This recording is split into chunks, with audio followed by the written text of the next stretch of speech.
मंत्री जी से पूछना चाहती हूँ कि वर्तमान समय में वैश्विक स्तर पर भारत की छवि सांप्रदायिक दंगों के कारण, भ्रष्टाचार के कारण, राजनीतिक कठोरता के कारण और अंतर्राष्ट्रीय संस्थाओं जैसे ट्विटर और बीबीसी के साथ हुए व्यवहार के कारण छवि कम होती जा रही है, जिसका नुकसान हमें दूरगामी जरूर होगा और भारत वैश्विक स्तर पर अलग थलग पड़ जाएगा। इस विषय पर सरकार की क्या नीति है, कृपया सदन को बताया जाए। कृपया सदन में शांति बनाए रखिए। माननीय विदेश मंत्री जी। माननीय अध्यक्ष महोदया, मैं आपके माध्यम से देश मंत्री होने के नाते सदन और देश को स्पष्ट कर देना चाहता हूं कि भारत की अंतर्राष्ट्रीय स्तर पर छवि कम नहीं हुई है, बल्कि निरंतर बढ़ती ही जा रही है। आज प्रत्येक देश भारत के साथ आना चाहता है। भारत अपनी आजाद विदेश नीति के आधार पर अपनी भूमिका निभा रहा है, जिससे सभी देशों को पता है कि आने वाला समय भारत का है। भारत विश्व शक्ति के रूप में उभरेगा और हर क्षेत्र में अपना लोहा मनवाएगा। विश्व में कोई भी देश ऐसा नहीं है जहां पर कोई घटना नहीं होती। ट्विटर हो या बीबीसी हो या कोई और अन्य संस्था हो, भारत किसी भी व्यक्ति या संस्था के सामने इतना झुकेगा नहीं। अगर उन्हें इस देश में रहना है, कार्य करना है, तो उन्हें इस देश के नियम और कानून मानने ही पड़ेंगे। अगर नहीं मानेंगे तो उनके विरुद्ध कार्रवाई होगी और उन्हें बाहर का रास्ता भी दिखाया जा सकता है। अब की सरकार बातचीत की नहीं, कार्यों की सरकार है, शक्ति की सरकार है। आप भारत की वैश्विक छवि की बात करते हैं। रूस यूक्रेन युद्ध से अपने लोगों को निकालना हो, अफगानिस्तान से अपने लोगों को निकालना हो, ईरान से अपने लोगों को निकालना हो, भारत वह पहला देश बना जिसने सबसे पहले और सबसे ज्यादा नागरिकों को अपने देश में वापस लाया। और जहां तक अंतर्राष्ट्रीय सम्मेलनों की बात है, तो भारत मजबूती से अपना पक्ष रखता है, जिसका उदाहरण अभी हाल ही में हुए G20 सम्मेलन में देखने को मिलता है कि पूरा विश्व यह देखकर हैरान हो गया कि किस प्रकार भारत ने अपने आप को अंतर्राष्ट्रीय स्तर पर प्रस्तुत किया है। आने वाली सदी भारत की सदी है और इस पर प्रत्येक देशवासी को गर्व होगा। माननीय सांसदों, कृपया सदन में शांति से यह जानना चाहती हूँ कि वर्तमान में हमारे सरकारी स्वास्थ्य सेवाएं इतनी खराब और लचर क्यों होती जा रही हैं? आप किसी सरकारी अस्पताल में जाकर देखते हैं तो सुविधा के नाम पर कुछ भी नहीं है। आपने तो वादा किया था कि आपकी सरकार आने पर विश्व स्तरीय स्वास्थ्य सेवाएं देंगे, परंतु ऐसा कुछ भी देखने को नहीं मिलता। राज्य सरकारों को तो छोड़िए, आपने जो एम्स बनवाए हैं उनमें जाकर देखिए, पर्ची कटवाने में ही पूरा दिन लग जाता है और आधे मरीज तो डॉक्टर तक भी नहीं पहुंच पाते। और इसके बाद सरकारी अस्पतालों में दवाइयां तो मिलती ही नहीं, बाहर से लेनी पड़ती है। गरीब और मध्यम वर्ग के लोगों के लिए इलाज महंगा होता जा रहा है और मौत सस्ती होती जा रही है। महोदया, मैं अपने संसदीय क्षेत्र सिरसा की बात करती हूँ। सिरसा हरियाणा का क्षेत्रफल की दृष्टि से सबसे बड़ा जिला है, मगर स्वास्थ्य सुविधाओं के नाम पर हमेशा ही नजरअंदाज किया गया। कैंसर जैसी जानलेवा बीमारी क्षेत्र के अंदर दिनों दिन फैलती जा रही है। इसके इलाज के लिए क्षेत्र के अंदर कोई भी अस्पताल नहीं है। क्षेत्र के लोगों को अपना इलाज करवाने के लिए बाहर बीकानेर, दिल्ली, चंडीगढ़ आदि शहरों में जाना पड़ता है। मैं सरकार से यह जानना चाहती हूँ कि सरकार ऐसे कौन से कदम उठा रही है जिससे आम लोगों को अच्छा और सस्ता इलाज मिल सके, देश को बताएं। कृपया सदन की गरिमा बनाए रखिए। माननीय स्वास्थ्य मंत्री जी। अध्यक्ष महोदया, मैं सदन को व देश को बताना चाहती हूँ कि हमारी सरकार स्वास्थ्य सेवाओं को लेकर बहुत ही गंभीर है। हमारी सरकार स्वास्थ्य सेवाओं को लेकर बड़े बड़े कार्य कर रही है। गरीब व्यक्ति के लिए आयुष्मान कार्ड जैसी बहुत सी योजनाएं लेकर आई हैं। गरीब लोगों को अच्छा और सस्ता इलाज मिल सके, अस्पतालों में निरंतर डॉक्टरों की भर्ती की जा रही है, नए नए एम्स खोले जा रहे हैं, अस्पतालों में दवाइयों की निरंतर व्यवस्था की जा रही है, नई नई मशीनों को लाया जा रहा है। सरकार ऐसी नीतियां बना रही है जिससे गरीब, अमीर व सभी वर्ग के लोगों को अच्छा और सस्ता इलाज मिल सके। हमारी सरकार आने के बाद स्वास्थ्य व्यवस्था में बहुत बड़ा परिवर्तन आया है। मेरे साथी केवल अपने संसदीय क्षेत्र के लिए चिंतित है, लेकिन हम पूरे भारत को अपना मानते हैं और भारत में स्वास्थ्य व्यवस्था में सुधार के लिए निरंतर प्रयास कर रही हैं। जहां तक सिरसा की बात है तो मेरे साथी सांसद महोदय को शायद ज्ञात नहीं है कि सिरसा में एक सरकारी हॉस्पिटल अपना काम कर रहा है और अभी हाल ही में 21 नवंबर 2024 को हमारी सरकार ने 1010 करोड़ की लागत से 22 एकड़ भूमि में सिरसा के संस्थापक संत सरसाईनाथ के नाम पर सरसाईनाथ मेडिकल कॉलेज का शिलान्यास किया है, जिसमें 500 बेड का अस्पताल और मेडिकल विद्यार्थियों के लिए 100 MBBS की सीटें निर्धारित की गई हैं। इसमें 5 एकड़ भूमि पर आधुनिक कैंसर ट्रीटमेंट सेंटर खोला जाएगा, जिससे न कि सिरसा बल्कि संपूर्ण हरियाणा और इसके साथ लगते राज्यों पंजाब व राजस्थान को भी लाभ मिलेगा। और भविष्य में भी केंद्र सरकार ने राज्य सरकारों के साथ मिलकर हर जिले में अपने एम्स खोलने का निर्णय लिया है। और इसके अलावा सरकार ने लगभग सभी राज्यों में अब एम्स खोलने का निर्णय लिया है, जिनमें से कुछ राज्यों में एम्स की शुरुआत हो चुकी है और कुछ राज्यों में होने वाली है। सरकार ने के लिए कैसे छोड़ सकता है। बनाए रखिए। प्रश्न संख्या 103 कुमारी डिम्पल। माननीय अध्यक्ष महोदय, कर्मचारी किसी देश की रीढ़ की हड्डी होते हैं। देश की सारी व्यवस्था को कर्मचारी ध्वस्त रखते हैं। मैं संसद के माध्यम से देश के कोने कोने से उठने वाली कर्मचारियों के संगठनों की आवाज की ओर वित्त मंत्री का ध्यान दिलवाना चाहती हूँ कि न्यू पेंशन स्कीम कर्मचारियों के भविष्य पर कुठाराघात है। कर्मचारियों द्वारा जमा धन को शेयर बाजार में लगाया जाता है, जो पूरी तरह से असुरक्षित है। कोई गारंटी नहीं हो सकती, पूरा पैसा ही डूब जाए। पैसे निकालने के नियम पर एक कठोर मेडिकल फैसिलिटी का स्पष्ट प्रावधान है। 58 वर्ष तक सेवा करने के बाद जो पेंशन के रूप में 500 से 2500 रुपए तक 500 से 2500 रुपए तक मासिक पेंशन देश की सीमाओं की रक्षा करने वाले अर्धसैनिक बल भी इस स्कीम के तहत आते हैं। रिटायरमेंट के बाद जो 60% राशि मिलती है उस पर भी टैक्स देना पड़ता है। क्या सरकार पूरा जीवन देश की सेवा करने के बाद उनके बुढ़ापे के साथ इस तरह का व्यवहार करेगी? कृपया सदन की मर्यादा को भंग न करें। माननीय, मैं अपने विपक्षी साथी को अवगत करवाना चाहूंगी कि यह पेंशन योजना कांग्रेस सरकार द्वारा लागू की गई थी। कर्मचारियों के संगठनों के कुछ विरोध के स्वर 1-2 वर्षों में देखने को मिले हैं। हमारी सरकार कर्मचारियों के हितों की चिंता करती है। लिपापोती बंद कीजिए मंत्री जी, लिपापोती बंद कीजिए। विपक्षी सांसदों, शांति बनाए रखिए। अध्यक्ष महोदय, हमारी सरकार ने सरकारी अंशदान 10% से बढ़ाकर 14% कर दिया है। रिटायरमेंट के बाद जो 60% राशि मिलती है उसको भी हमने टैक्स फ्री कर दिया है। हमारी सरकार अधिक से अधिक लोगों को सामाजिक सुरक्षा प्रदान करने के लिए प्रयास है। NPS में बदलाव करते हुए जो यूनिफाइड पेंशन स्कीम लाई गई है वो भी कर्मचारियों के हित में है। मंत्री जी द्वारा पेश किए गए आंकड़े मात्र एक लिपापोती है। गत वर्ष में जितने भी कर्मचारी रिटायर हुए हैं उनकी राशि मात्र 1250 रुपए तक बनी है। क्या इतनी राशि में कोई व्यक्ति 2 वक्त की रोटी तथा असामयिक बीमारियों का खर्च वहन कर पाएगा?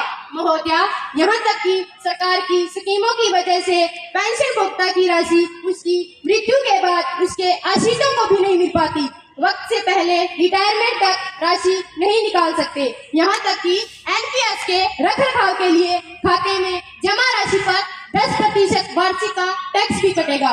तब सरकार कैसे कह सकती है कि हम कर्मचारियों के हितों की चिंता करते हैं? विपक्षी सांसदों, सदन की मर्यादा भंग न करें। माननीय वित्त मंत्री जी। माननीय अध्यक्ष जी, मेरे सम्मानित साथी द्वारा पेंशनधारी कर्मचारियों के प्रति जो चिंता की गई है, मैं इसके संबंध में बता देना चाहूंगी कि टियर 2 में लगा पैसा पूरी तरह से सुरक्षित है। गत दिनों हमारे मंत्री समूह की बैठक में भी इस विषय पर विचार विमर्श किया। लिपापोती बंद करो मंत्री जी, लिपापोती बंद करो। शांति बनाए रखिए। अध्यक्ष महोदय, हमारी सरकार ने पेंशन भोगी ही नहीं बल्कि प्रत्येक व्यक्ति के लिए स्वास्थ्य कार्ड बनाकर उनके स्वास्थ्य संबंधी चिंताओं का निराकरण किया है। कर्मचारी द्वारा जमा राशि को उनके संपूर्ण कार्यकाल में 25% महोदय 25% से 2 बार निकाला जा सकता है।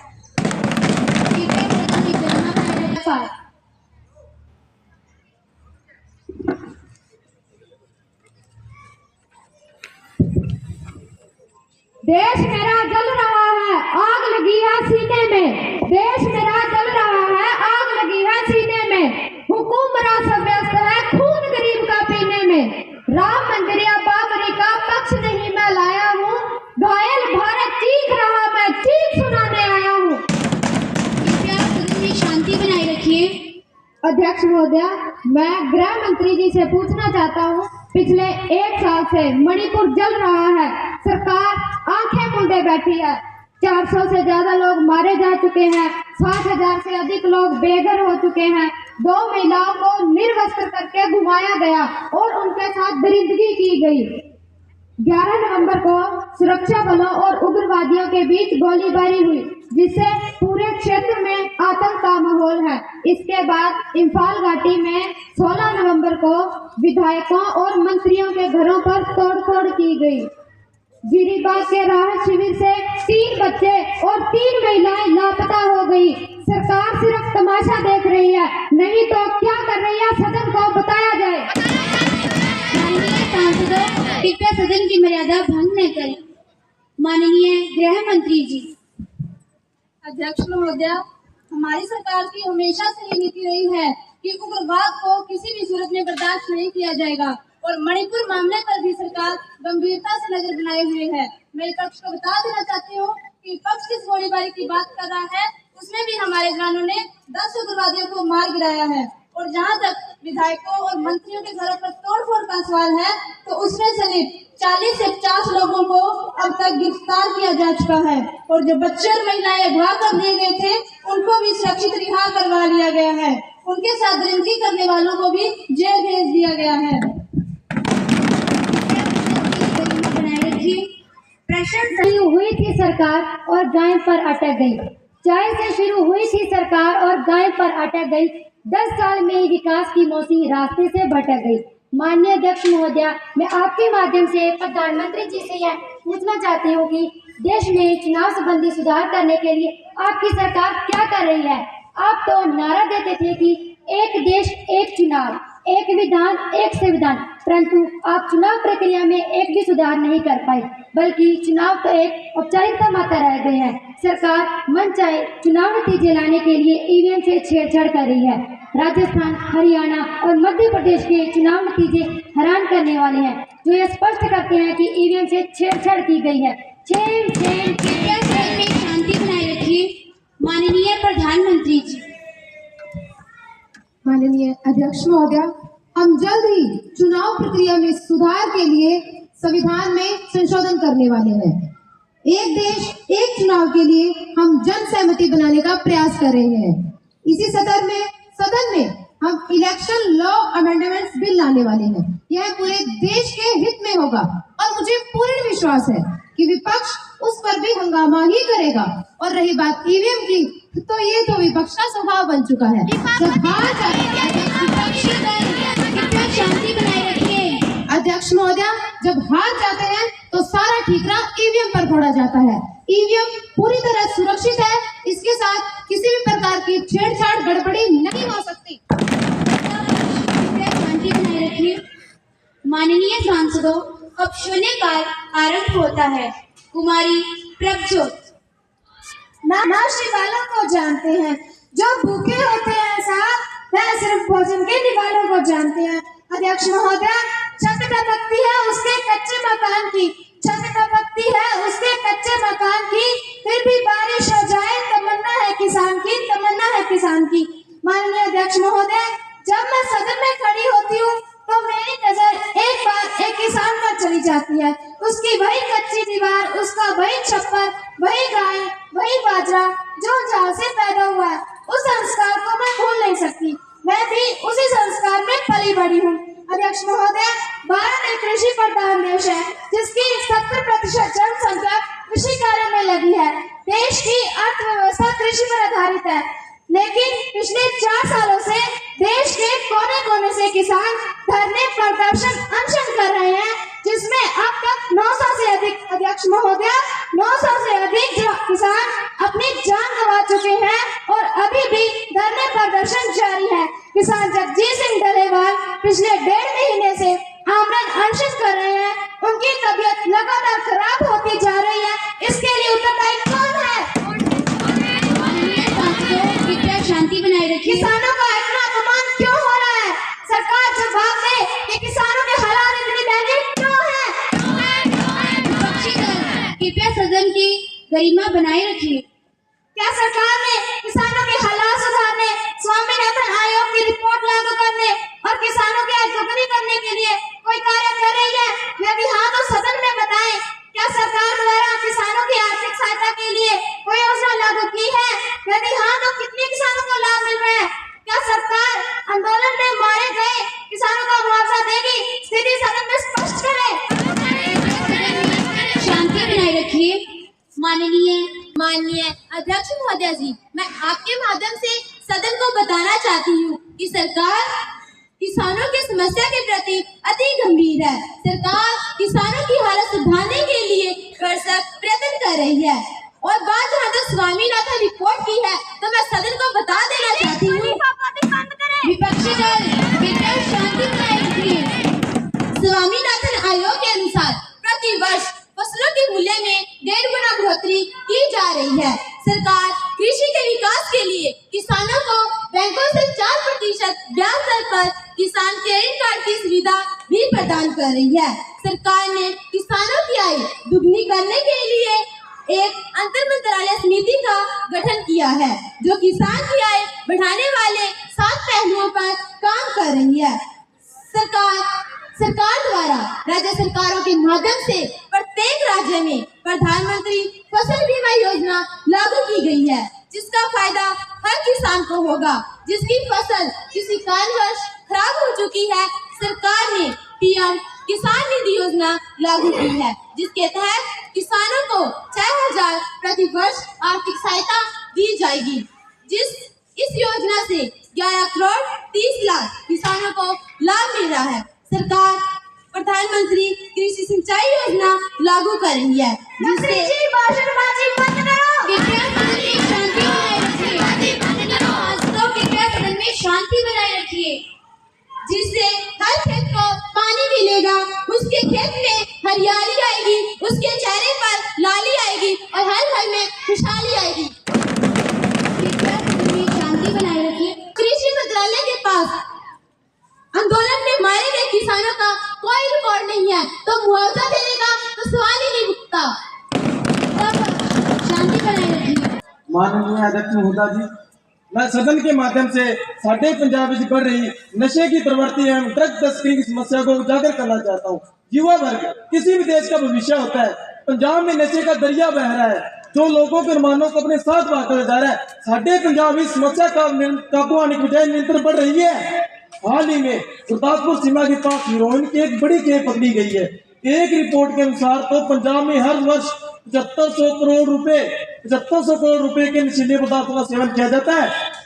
नशा तस्करों को कानून का कोई डर ही नहीं है। 86 नशीले पदार्थों की तस्करी में मुझे 86 मिली भक्ति को आती है। बड़े पैमाने पर हो रही नशा तस्करी से युवा पीढ़ी नशे की गिरफ्त में जा रही है। इस दिशा में गृह मंत्रालय को उचित कदम उठाने की आवश्यकता है। सदन की गरिमा बनाए रखिए। माननीय गृह मंत्री जी। आदरणीय अध्यक्ष महोदय, मैं सम्मानित सांसद को बताना चाहती हूँ कि सरकार नशा तस्करी को गैर जमानती अपराध बनाने के लिए कानून लेकर आएगी। यह समस्या केवल पंजाब की ही नहीं बल्कि अंतर्राष्ट्रीय सीमा से लगे सभी राज्यों की है। कल ही दिल्ली में नाइजीरिया के विधायक को स्मैक के साथ पकड़ा गया। नशा तस्करों को गिरफ्तार कर सलाखों के पीछे पहुंचाया है। नशा तस्करों या नशे का प्रयोग करने वालों का सारा डाटा तैयार कर कार्रवाई की जाएगी।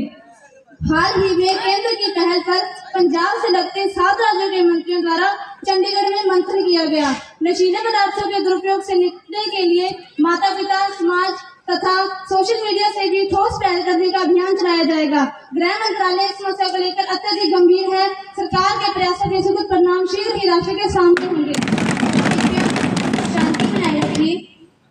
विपक्षी सांसद मिस्टर शिवा। माननीय अध्यक्ष जी, ड्रग तस्करी एवं नशे के खिलाफ एक सामान्य विषय नहीं है। युवा राष्ट्र की शक्ति है। आज का युवा व्यसन नशे की गर्त में जा रहा है। पूरा विपक्ष मंत्री जी की बात से सहमत नहीं है। विपक्षी सांसदों, शांति बनाए रखिए। इस राष्ट्रव्यापी समस्या पर प्रधानमंत्री जी अपनी सरकार की स्थिति स्पष्ट करें कि नशा तस्करी रोकने के लिए क्या कदम उठाए हैं। स्पष्ट करें। कृपया सदन की मर्यादा को भंग न करें। माननीय प्रधानमंत्री जी। मान्यवर अध्यक्ष जी, मेरे विपक्षी साथी द्वारा युवाओं में बढ़ती नशे की लत को लेकर जो चिंता की है वह काबिले तारीफ है। हमारी सरकार ने नशे की प्रवृत्ति व ड्रग तस्करी को रोकने के अनेक कदम उठाए हैं। नारकोटिक ड्रग एक्ट 1985 के तहत न्यूनतम सजा को 7 वर्ष से बढ़ाकर 10 वर्ष कर दिया गया है। सरकार नशा तस्करी को बंद कीजिए प्रधानमंत्री जी। विपक्षी सांसदों, सदन की मर्यादा को भंग न करें। सरकार नशा तस्करी को गैर जमानती बनाने पर भी विचार कर रही है। नशा तस्करी के नेटवर्क पर नजर रखने के लिए विद्यार्थियों को भी जागरूक किया जाएगा तथा स्कूलों में एंटी ड्रग सेल गठित किए जाएंगे। नशा तस्करी में लगे कुछ भ्रष्ट राजनीतिज्ञों एवं अधिकारियों के खिलाफ कानून की संगत धाराओं के तहत कड़ी कार्रवाई की जाएगी। मंत्री समूह की बैठक में अंतर्राष्ट्रीय सीमाओं पर लेजर गार्ड लगाने पर भी विचार चल रहा है। All the necessary documents should be placed on the table of the House. The annual report of the Women and Child Development Committee should be placed on the table of the House. The annual report of the Public Accounts Committee should be placed on the table of the House. का ध्यान देश में बढ़ रहे HMPV virus की ओर दिलाना चाहती हूँ। चीन से शुरू हुआ कोरोना जैसा HMPV वायरस अब पूरे विश्व में पैर पसार रहा है और भारत भी इससे अछूता नहीं रहा। गुजरात और महाराष्ट्र में इसके मामले पाए गए हैं। सरकार को इस पर ध्यान देना चाहिए और समय रहते इस मुसीबत से बचने का प्रयास करना चाहिए। थाली और ताली पीटने से वायरस नष्ट नहीं होते। क्या सरकार ने इस ओर कोई कदम उठाया है? कृपया सदन में शांति बनाए रखिए। माननीय प्रधानमंत्री जी। माननीय अध्यक्ष महोदय, हमारी सरकार हर प्रकार के वायरस को लेकर अति गंभीर है। सोशल डिस्टेंसिंग के माध्यम से वायरस को मात दी जा सकती है। हमने यह कोरोना काल में भी देखा है। अब भी जनता को जरूरत है जागरूक होने की। हमारी सरकार ने WHO को पहले ही कह दिया है कि हमें समय से सारी जानकारी विपक्षी सांसद, कृपया सदन की मर्यादा को भंग न करें। स्वास्थ्य विभाग को भी पूरी तरह अलर्ट कर दिया गया है। देश भर में आइसोलेशन वार्ड बनाए जा रहे हैं। राज्य सरकारों को भी सचेत कर दिया गया है। और महोदय, HMPV वायरस कोई नया वायरस नहीं है। इसकी जांच साल 2001 में नीदरलैंड में पहले ही कर दी गई थी। यह एक सामान्य वायरस है जो सर्दियों में अक्सर होता रहता है। ज्यादातर मामलों में मरीज अपने आप ठीक हो जाता है। मैं भारत की जनता को विश्वास दिलाना चाहती हूँ कि उन्हें बिल्कुल भी पैनिक होने की आवश्यकता नहीं है। हमारी सरकार पूरी तरह से सजग है और तैयार है। शांति बनाए रखिए। अब कुमारी डिम्पल सांसद अपने विशेषाधिकार हनन का प्रस्ताव करेंगी। कुमारी डिम्पल।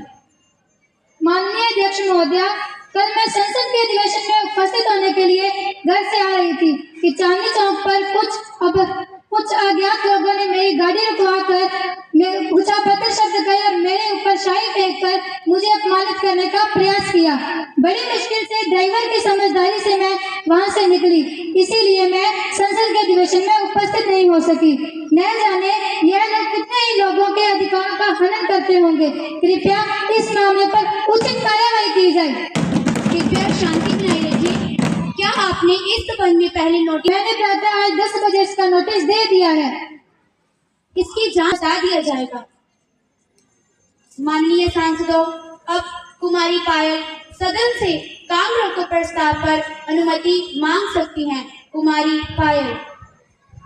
माननीय अध्यक्ष महोदय, सीमा विवाद पर काम रोको प्रस्ताव पर अनुमति चाहती हैं।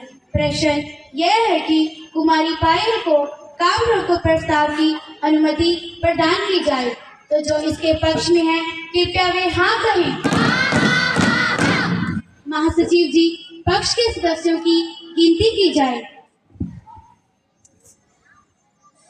जी महोदया, सदस्यों की गिनती। कृपया वे ना कहें। महासचिव जी, विपक्ष के सदस्यों की विधेयक नई शिक्षा नीति। माननीय अध्यक्ष, शिक्षा नीति 2020 की पुनः स्थापना करती हूँ। माननीय शिक्षा मंत्री जी, विधेयक नई शिक्षा नीति 2020 पर विचार प्रस्ताव करेंगी। माननीय शिक्षा मंत्री जी। माननीय अध्यक्ष महोदय, मैं सदन के समक्ष विधेयक नई शिक्षा नीति 2020 का प्रस्ताव करती हूँ। माननीय सांसदों, प्रस्ताव प्रस्तुत हुआ है कि विधेयक नई शिक्षा नीति 2020 पर विचार किया जाए। माननीय शिक्षा मंत्री जी। माननीय अध्यक्ष महोदय, बच्चों की अच्छी शिक्षा ही हमारी प्राथमिकता है। हमने ऐसी नई शिक्षा निर्मित करने की कोशिश की है जो शैक्षिक परिदृश्य को परिवर्तित कर देगी। यह शिक्षा नीति 34 वर्ष बाद राष्ट्रीय शिक्षा नीति 1986 का स्थान लेगी। इस नई राष्ट्रीय शिक्षा नीति 2020 की प्रमुख बातें इस प्रकार हैं। नर्सरी में 3 साल से लेकर 18 वर्ष तक 10+2 तक। मंत्री जी, भाषण बंद करो। विपक्षी सांसदों, कृपया शांति बनाए रखिए। विपक्षी सांसदों, सदन की मर्यादा को भंग न करें। यह शिक्षा नीति 5+3+3+4 व्यवस्था पर आधारित रहेगी। 5वीं तक पढ़ाई मातृभाषा में होगी। अंग्रेजी की अनिवार्यता नहीं रहेगी। शिक्षा से दूर रह रहे 2 करोड़ बच्चों को दोबारा से मुख्य धारा में शामिल किया जाएगा। बच्चों को 3 भाषाएं सिखाई जाएंगी, इंग्लिश, हिंदी और स्थानीय भाषा। बच्चों की विषयों की चॉइस होगी, परंतु स्ट्रीम नहीं होगी। बच्चों की कौशल शिक्षा पर बल दिया जाएगा, जैसे NSQF कंप्यूटर शिक्षा आदि। शिक्षा पर GDP का 8% खर्च किया जाएगा। अध्यापक की 4 वर्ष की ट्रेनिंग होगी, जिससे प्रभावी शिक्षक और स्कूल प्रशासन मिलेगा। यह शिक्षा व्यवस्था मल्टी एंट्री और मल्टी एग्जिट वाली होगी। ऑनलाइन शिक्षा और डिजिटल शिक्षा को बढ़ावा दिया जाएगा। विदेशी भाषा भी सिखाई जाएगी। मिड डे मील भी दिया जाएगा। नई शिक्षा नीति में बोझ कम, शिक्षा ज्यादा दी जाएगी। अध्यक्ष महोदय, मुझे पूर्ण विश्वास है कि सदन के माननीय सदस्यगण इस विधेयक का दिल से स्वागत करेंगे। विधेयक इस पर विचार करें।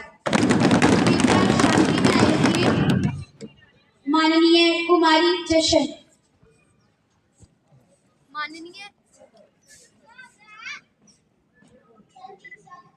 माननीय अध्यक्ष महोदय, मैं समर्थन करती हूँ कि यह एक ऐतिहासिक विधेयक है। अध्यक्ष महोदय, मैं इस विधेयक का समर्थन करती हूँ कि यह एक ऐतिहासिक विधेयक है। यह नई शिक्षा नीति 2020 सभी की पूर्ण क्षमता, गुणवत्ता, दयनीयता एवं जवाबदेही उद्देश्यों पर आधारित है। यह हमारे समाज के लिए मील का पत्थर साबित होगी। मैं इस विधेयक का समर्थन करती हूँ। बनाए रखें। माननीय जयपाल जी।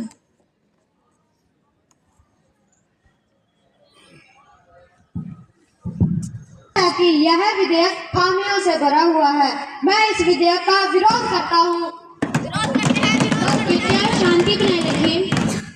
नई शिक्षा नीति 2020 में 5+3+3+4 व्यवस्था में बच्चा 3 वर्ष का विद्यालय में प्रवेश लेगा। क्या सभी बच्चे दाखिला ले पाएंगे? संभव है?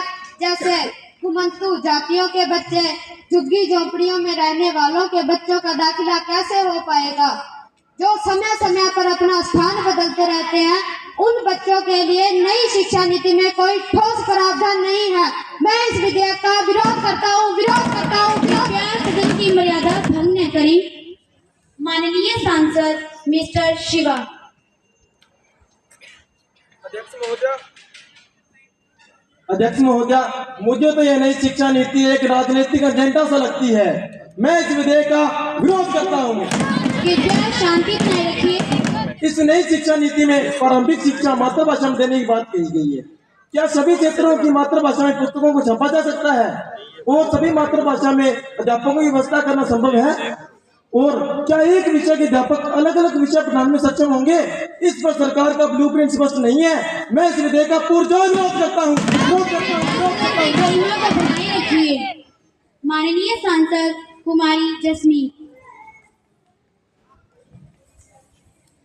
माननीय अध्यक्ष महोदय, मैं डॉक्टर के कस्तूरी रंगन को प्रणाम करती हूँ कि जिन्होंने अपने ज्ञान और दूरदर्शिता से बढ़ते भारत के शिक्षा क्षेत्र में 34 वर्षों बाद एक नया सूर्योदय दिखाया है।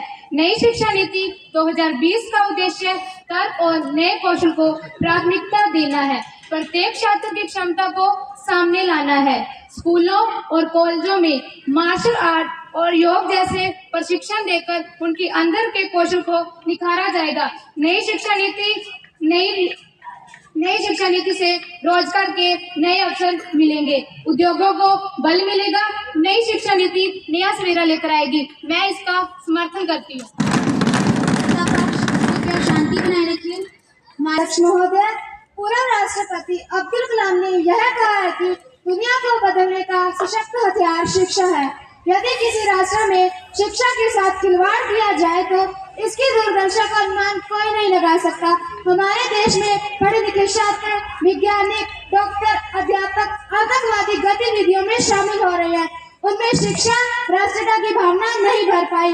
अध्यक्ष महोदय, इन युवकों में राष्ट्रता की भावना जागृत करने में इस नई शिक्षा नीति में मुझे तो कोई प्रावधान नहीं लगता। मैं इस विधेयक का विरोध करती हूँ। शांति बनाए रखिए। इस नई शिक्षा नीति में गरीबों के बच्चे सरकारी स्कूल में मातृभाषा में पढ़ेंगे, जबकि अमीरों के बच्चे प्राइवेट स्कूल में अंग्रेजी भाषा में पढ़ेंगे। मैं इस विधेयक का विरोध करती हूँ। कृपया सदन की मर्यादा बनाए रखिए। दूसरा, किसी व्यक्ति का तबादला उत्तर प्रदेश में तमिलनाडु में हो जाए तो पहले बच्चा हिंदी भाषा में पढ़ता था, अब तमिल भाषा में कैसे पढ़ेगा? इस नई शिक्षा नीति में इसका कोई प्रावधान नहीं है। मैं इस विधेयक का विरोध करती हूँ।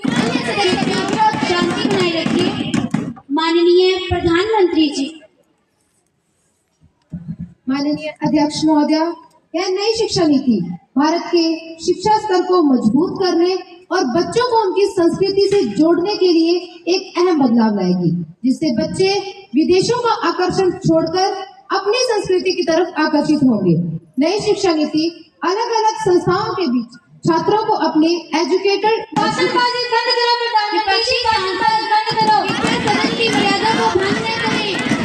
विपक्षी सांसदों कृपया सदन की मर्यादा भंग न करें। एजुकेशन क्रेडिट स्थानांतरण करने की सुविधा मिलेगी, जिससे स्कूल खेल अकादमी से जुड़ेंगे और बच्चों के नेतृत्व कौशल को बढ़ावा मिलेगा। व्यावसायिक शिक्षा शुरू होने से छात्रों में व्यवहारिक अनुभव, कौशल और आर्थिक स्वतंत्रता मिलेगी, जिससे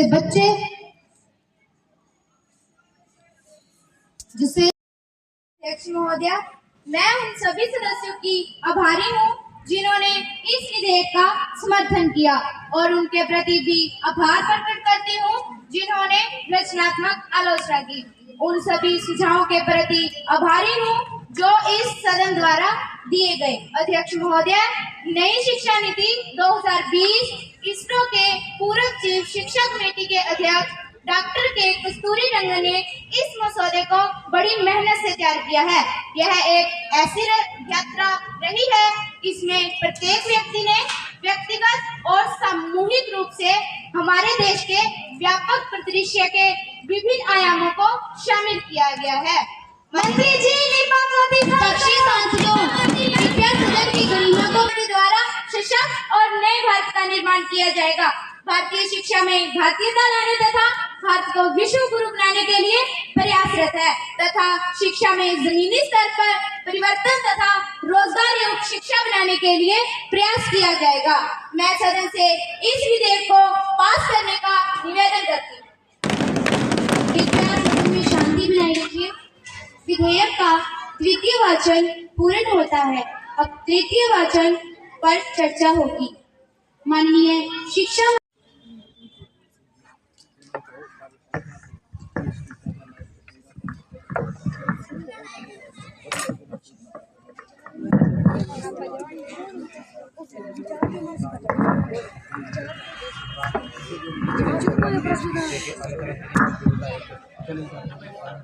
हो गई है पीर पर्वत सी पिघलनी चाहिए, इस हिमालय से कोई गंगा निकलनी चाहिए।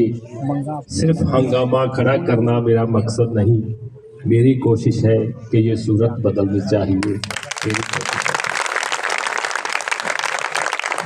बहुत ही आदरणीय सम्माननीय श्री वीरेंद्र जी, इस विद्यालय के DDO, Shri Gyanchand ji lecturer political science, Shri Amarjeet Singh ji lecturer history, Shri Surendra ji drawing teacher, इसके साथ अन्य विद्यालय स्टाफ, आदरणीय सरपंच साहब, एसएमसी के प्रधान, गांव से आए हुए सभी गणमान्य व्यक्तिगण व प्यारे बच्चे, सबसे पहले तो मैं आप लोगों को इस बात के लिए बधाई देता हूं कि आप लोगों ने ब्लॉक लेवल का कंपटीशन जीत करके जिला लेवल का जो कंपटीशन है उसमें अपनी दावेदारी पेश की है। इसके लिए आप सब बधाई के साथ। और डिस्ट्रिक्ट लेवल के कंपटीशन में भी आपने अपनी, जैसे वो कहते नहीं, नठ गाड़ दी है, आपने दमदार पेश की है। इसके लिए आपको बहुत बहुत बधाई। आपकी पूरी टीम जिन्होंने इस कंपटीशन को, इस कार्यक्रम को तैयार करवाया है, श्री ज्ञान जी,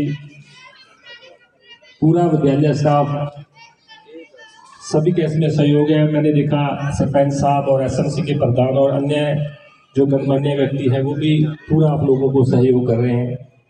तो सभी, ये पूरी टीम, क्योंकि कोई भी काम है ना, जब टीम वर्क बनता है तब उसमें कामयाबी के चांसेस बहुत ज़्यादा बन सकते हैं। एक अकेला थक जाएगा मिलकर, देखने को मुझे मिली। मैं अपने दिल से ये बात कह रहा हूँ आप लोगों को, झूठी बड़ाई नहीं कर रहा, आप लोग वाकई इसके लिए बधाई की बात है। बहुत अच्छा लगा मुझे, हर एक चीज़ आपकी पसंद है।